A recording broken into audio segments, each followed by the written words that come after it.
쏠쏠TV. 안녕하십니까, 장인석입니다. 1억에서 2억 원으로 할 수 있는 투자 뭐 있을까, 이런 제목입니다. 1, 2억 원의 여윳돈이 없으신 분들한테는 죄송합니다. 그런데 혹시 갖고 계신 분들이 있다면, 자, 이 돈을 지금 혹시 은행에 갖고 있지는 않은지, 또는 투자할 곳을 찾지 못해서 포기하고 계시지는 않은지, 또 자금이 좀 부족해요. 뭘 사고는 싶은데. 그래서 수도권이나 지방 또는 서울 변두리 아파트 갭 투자하고 있지 않은지는 한번 생각해 보시고요. 혹시 그렇다면 반성하시고 제 얘기를 좀 귀 기울여 주셨으면 합니다. 자, 1억에서 2억 원은 충분한 부동산 투자 돈입니다. 발품 및 기품을 팔면 좋은 부동산 가능해서 여러분에게 인생 부동산이 될 수 있다는 것을 말씀드립니다. 저 같으면 1, 2억 원으로 어디에 투자하느냐? 일단 먼저 구역 지정, 조합 설립 전 재개발 가능 지역에 투자하겠습니다. 이런 곳은 아직 정보가 노출이 되지 않았기 때문에 프리미엄이 많이 붙지 않았어요. 물론 리스크는 좀 있습니다. 재개발 구역이 지정이 되고 조합 설립이 되면요, 이미 다 정보가 노출되기 때문에 프리미엄이 너무 비싸요. 이 돈 갖고는 어림도 없죠. 그래서 저는 리스크는 있지만 확정되면 대박입니다. 그럼 재개발 가능 지역이 어떤 곳인가? 우리가 흔히 알고 있는 아연 3구역, 아연 4구역도 구역지는 되지 않습니까? 그래서 대박이 터졌잖아요. 서울 도심에는 아직도 낙후된 동네가 굉장히 많아요. 저는 사실은 어느 정도 보면 저는 알거든요. 그래서 제가 보통 제가 학생들한테 이제 가르칠 때나 스타디 할 때 자동차가 들어다닐 수 없는 골목이 많으면 굉장히 가능성이 높다. 거미줄 치고 냄새나는 그런 건물들이 많고 이 전세가가 굉장히 매매가에 비해서 낮다. 이러면 가능하다. 이런 얘기를 제가 많이 합니다.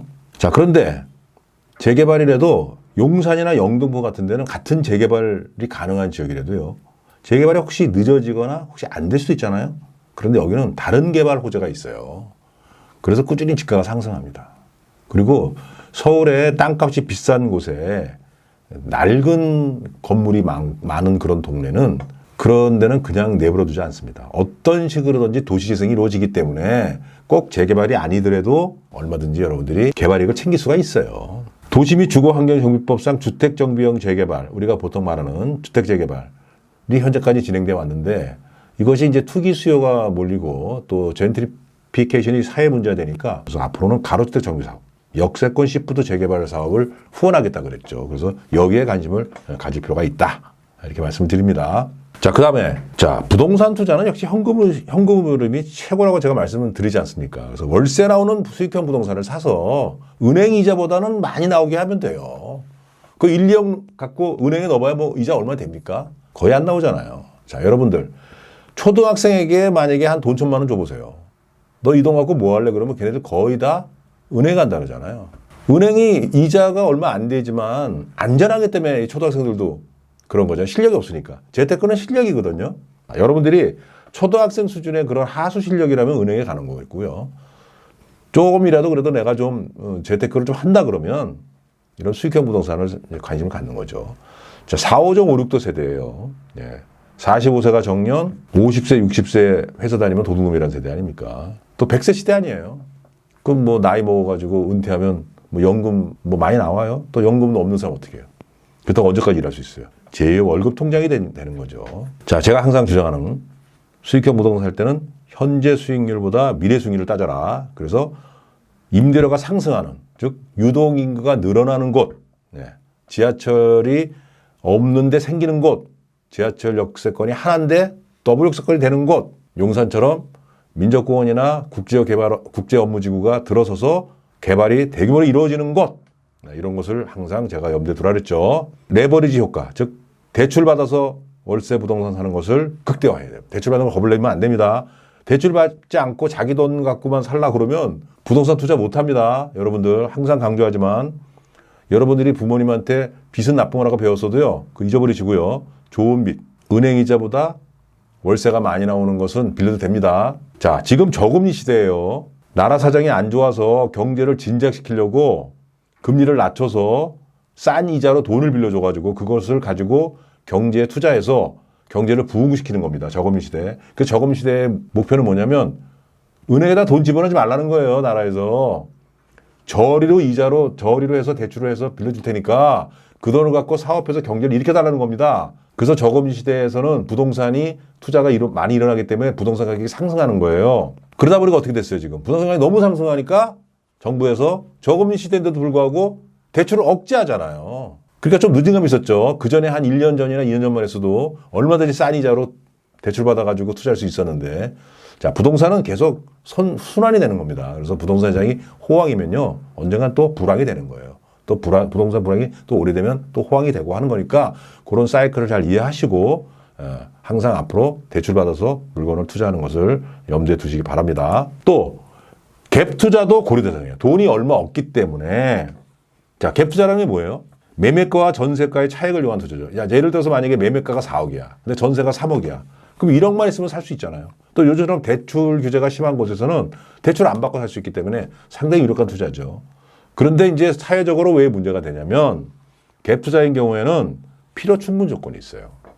이게 소액으로 우리가 부동산에 투자할 수 있는 좋은 방법이긴 하지만 이 충분 조건을 꼭 따져봐야 됩니다. 자, 무슨 말이냐면 전세금이 꾸준히 상승해야 돼요. 전세금이 떨어지면 어떻게 돼요? 깡통 전세가 나오게 됩니다. 골치 아프죠. 전세를 빼서 어디로 못 가죠. 그렇다고 집주인이 갭 투자를 갖다가 했으면 자기 생돈 들여다가 전세금을 대줘야 되는 그런 입장이 되니까 전세금이 꾸준히 상승해야 되는 지역 또는 그런 시기, 이걸 따져야 되고, 또 매매가도 떨어지지 말아야 돼. 그래서 부동산 시장이 불황일 때가 유리하죠. 그래서 호황으로 가는 단계에 사는 게 좋죠. 호황에서 불황으로 가는 단계에서는 안 되는 거죠. 자, 전세가와 매매가의 차이가 크면 갭 투자가 아니죠. 매매가는 6억인데 전세가가 3억이야. 아, 그거 별로 안 좋아요. 매매가는 4억인데 전세는 3억 8천이야. 아, 이런 게 최고죠. 그래서 갭 투자를 할 때는 반드시 서울 도심 역세권 또는 대규모 개발 인접지역, 용산이나 영등포 같은 꼭 이런 데를 해야 됩니다. 자, 갭 투자하라 그러니까 아파트를 막 선호해. 돈은 모자라. 그래서 서울 변두리나 수도권으로 많이 가요.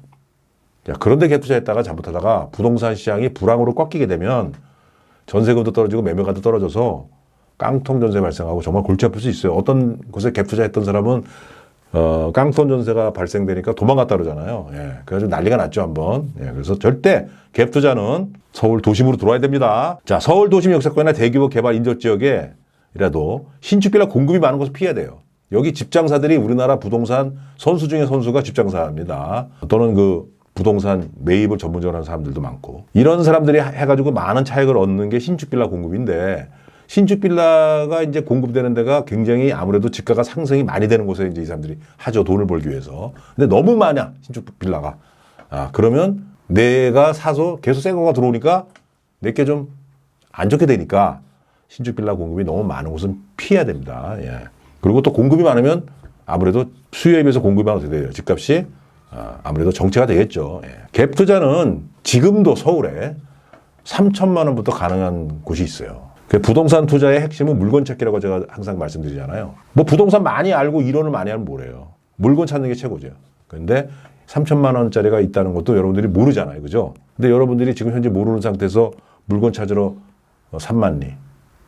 발만 아프고 허리만 아프고 못 찾아요. 그럼 정보를 어떻게 해요? 네트워크로 활용해서 정보를 입수해야 됩니다. 그런 곳에서는 많은 여러 가지 방법이 있는데 오늘 제가 강의 시간에는 어떻게 하면 할 수 있는지 이런 걸 말씀드리기는 좀 시간상 곤란하고 다음에 또 기회 있으면 말씀드리기로 하고, 하여간 3천만 원도 가능한데 영등포 같이 이렇게 좀 핫한 데는 한 1억 정도는 있어야 되고, 용산 같은 곳, 강남 이런 데는 막 2억까지도 갭 투자를 해야 되는 필요가 있다, 이렇게 됩니다. 자, 그래서 여러분들 어쨌든 간에 현금 1, 2억 원을 가지고 은행에 넣어서 아무것도 하지 않는 그런 우를 범하지 마시고 지금이라도 뭔가 투자를 해서 밝은 미래를 만나시길 바라는 마음입니다. 예.